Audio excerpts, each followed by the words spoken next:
Hello and नमस्कार दोस्तों। तो कैसे हैं आप लोग। देखिए आज हम एक ऐसे वायरल क्वेश्चन के बारे में बात करने वाले हैं जो कि आपके हर बार बोर्ड एग्जाम में पूछा गया है। तो बोर्ड एग्जाम देने से पहले इस क्वेश्चन को अवश्य आप देखिए। चलिए वीडियो को स्टार्ट करते हैं। देखिए ये वो क्वेश्चन है आपके सामने। मतलब इस क्वेश्चन में कहा क्या जा रहा है कि सिद्ध कीजिए कि √5 एक अपरिमेय संख्या है। यानी कि ये जो सिद्ध वाला क्वेश्चन है वो हर बार बोर्ड एग्जाम में पूछा गया है। तो चलिए हम लोग इसको सिद्ध करते हैं। देखिए सबसे पहले यहाँ पे दिया है कि सिद्ध कीजिए कि √5 एक क्या है, अपरिमेय संख्या है। तो हम लोग मान लेंगे कि √5 एक परिमेय संख्या है। यानी कि यहां पे लिखेंगे कि माना √5 एक परिमेय संख्या है। राइट, परिमेय संख्या है। राइट, अब परिमेय संख्या किस प्रकार से होता है, वो होता है आपका a/b के रूप में। a/b के रूप में यानी कि हम लोग √5 को बराबर दर्शा देंगे a/b के। राइट, अब देखिए ये जो b है यानी कि जो ये हर है, हर में कभी भी जीरो नहीं रहता। यानी कि यहाँ पे एक कोष्टक डालना है और लिख देना है b = नॉट जीरो। राइट, और लिखना है कि a एंड b क्या है, सह अभाज्य संख्याएं हैं। सह अभाज्य संख्या। राइट, आपको इसी प्रकार से सेम लिखना है। अब देखिए चूंकि ये भी सह अभाज्य संख्या है तो इसका मतलब क्या है, हम एग्जाम्पल से आपको समझा रहे हैं। देखिए यहाँ पे अगर आप ले लेंगे 2/3। राइट, तो 2 किसके पहाड़े में कटेगा, स्वयं के पहाड़ा में, नहीं तो 1 के पहाड़ा में। तो मान लीजिए कि 2 1 के पहाड़ा में कट रहा है, 3 किसके पहाड़ा में कटेगा, या तो स्वयं कटेगा या तो 1 ही के पहाड़ा में कटेगा। तो यानी कि ये जो 2 है और 3 है वो केवल 1 से ही कट रहे हैं पूरी तरह से। तो एक ऐसा संख्या जो कि इन दोनों में उभयनिष्ठ हो, मतलब कि एक ही है जिससे कि 2 कट सकता है एंड एक ही है जिससे कि 3 कट सकता है। तो ये हमारा सह अभाज्य संख्या। देखिए आपने समझ लिया, अब हम इसको मिटा दे रहे हैं। अब देखिए अब क्या करेंगे, पहला स्टेप तो हमारा ये था। दूसरा स्टेप है कि दोनों पक्षों में वर्ग करने पर यहां पे लिखेंगे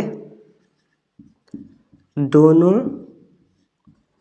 पक्षों में वर्ग करने पर देखिए यहाँ पे है √5, तो लिख देंगे √5 इक्वल में a/b। अब दोनों पक्षों का वर्ग का मतलब क्या है कि यहाँ पे एक कोष्टक डालेंगे और ऊपर स्क्वायर लगा देंगे। a/b में भी एक कोष्टक डालेंगे और ऊपर स्क्वायर लगा देंगे। राइट, अब देखिए √5 पे स्क्वायर का मतलब ये होता है कि 2 बार गुणा के रूप में √5 एंड √5। देखिए इस स्क्वायर से ये रूट कट जाएगा, रूट कट गया। अब बचा यहाँ पे 5 = a का एक बार स्क्वायर यानी कि a² बटे में एक बार b का स्क्वायर तो b²। राइट, अब देखिए ये जो b² है वो किसके रूप में है, भागे के रूप में यानी बटे के रूप में। तो वो बराबर के इधर जाएगा तो गुणा के रूप में हो जाएगा, यानी कि 5b² = a²। राइट, अब देखिए हम लोग क्या करेंगे कि b² को यहाँ पे छोड़ के जो a² है उसके नीचे हम लोग 5 को भेज देंगे। राइट, तो ये हमारा हो गया। अब देखिए आपको इसमें क्या दिख रहा है, ये दिख रहा होगा कि ये जो 5 है उसे a² भी कट जाएगा। अगर हम लोग स्क्वायर को हटा दें तो 5 से a भी कट जाएगा। राइट, तब आपको लिखना है कि जो a² है वो 5 से विभाजित है। यहाँ पर लिखना है कि जो a² है वो क्या है, 5 से विभाजित है, 5 से विभाजित है। राइट, तो 5 से a भी विभाजित होगा, यानी कि a भी 5 से क्या होगा, विभाजित होगा, 5 से विभाजित होगा। इतना आपको लिखना है। अगर आप इसको नहीं लिखते हैं तो बोर्ड एग्जाम में आपका नंबर कट सकता है। राइट ना, तो इतना तो आपको लिखना पड़ेगा। अब देखिए अब आपको क्या करना है कि जो ये a दिख रहा है, a यहाँ पे आपको मान लेना है कि a = 5c। आप इसको याद कर लीजिए कि आपको मानना है कि माना a = 5c रखने पर। राइट, रखने पर, राइट। इतना आपको करना है, बोर्ड एग्जाम में इतना आपको लिखना ही है, बट नहीं तो आपका नंबर जो है वो कट सकता है। तो देखिए यहाँ पे है a = 5c, तो इस समीकरण में हम लोग एक जगह पर 5c को रख देंगे, यानी कि देखिए यहाँ पे हमारे पास जगह नहीं है, थोड़ा कम जगह है, तो इसलिए एडजस्ट कर रहे हैं, राइट। देखिए यहाँ पे है b² =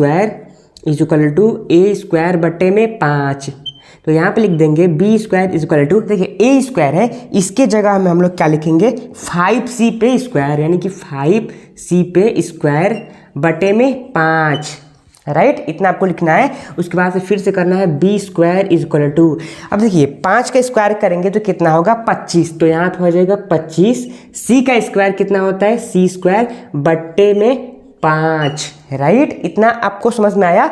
अब देखिए अब यहाँ पे क्या करना है कि ये जो 5 है उससे 25 कट जाएगा, कितनी बार में जाएगा, तो वो जाएगा 5 बार में, तो यहाँ से ये कट गया, तो यहाँ पे हो गया 5, राइट। तो यहाँ पे लिखना है b² = 5c² बटे में कितना, कुछ नहीं, तो यहाँ पे बट्टा का चिन्ह नहीं लगाना है, राइट। इतना हमने सॉल्व कर दिया। अब देखिए अब आपको क्या करना है कि सिंपल सा पक्षांतर करना है। कहने का मतलब देखिए आप समझिए कि यहाँ पे a² 5 से विभाजित है, तो हमको क्या करना है कि b² को भी 5 से विभाजित करना है, तो यहाँ पे लिख देंगे b² = देखिए ये जो 5 है वो c² के गुणा में है, तो बराबर के इधर आएगा तो किस में हो जाएगा, भागे में हो जाएगा, तो b² के बट्टे में हो जाएगा 5, यहाँ पे बच गया c² है, राइट। अब फिर से जो ये कथन है इसी प्रकार से हम लोग इस कथन को भी लिखेंगे, जिस प्रकार से यहाँ पे था a² 5 से विभाजित है, उसी प्रकार से हम लोग लिखेंगे कि b² भी 5 से विभाजित है, a भी 5 से विभाजित होगा, उसी प्रकार से b भी 5 से विभाजित होगा, बट हम नहीं लिखेंगे क्योंकि जो हमारा व्हाइट बोर्ड है वो भर गया है। अब देखिए तो यहाँ पे देखिए कि जब हमने √5 को एक परिमेय संख्या माना तो उसको a/b के रूप में लिखा, यानी कि जो ab है वो क्या है, सहअभाज्य संख्याएं है। अब सहअभाज्य संख्या कैसी होती है, मान लीजिए कि यहाँ पे हमने लिख दिया 2/3, राइट, यानी कि 2 से भी कट जाएगा और 3 से भी कट जाएगा, 1 से भी 2 कट जाएगा एंड 3 भी 1 से कट जाएगा। तो हमको एक ऐसी संख्या चाहिए कि जिस संख्या से ये दोनों कट जाए, तो वो है हमारा 1, राइट। तो यही है हमारा उभयनिष्ठ गुणनखंड यानी कि सहअभाज्य संख्या, राइट। अब आप यहाँ पे देखिए कि यहाँ पे क्या हो रहा है कि a भी 5 से कट जा रहा है और यहाँ पे देखिए कि b भी 5 से कट जा रहा है, तो इसका मतलब ये है कि इन दोनों संख्याओं का 5 से तो विभाजन हो ही जा रहा है, बट 1 से भी विभाजन हो जाएगा।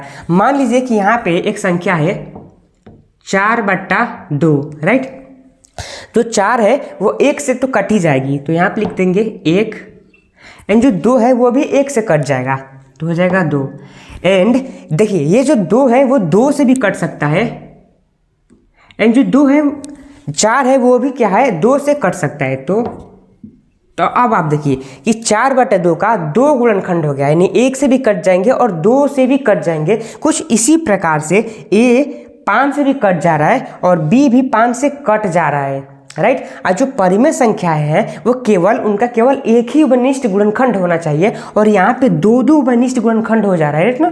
तो इसलिए जो ये है वो हमारा एक अपरिमेय संख्या है, राइट।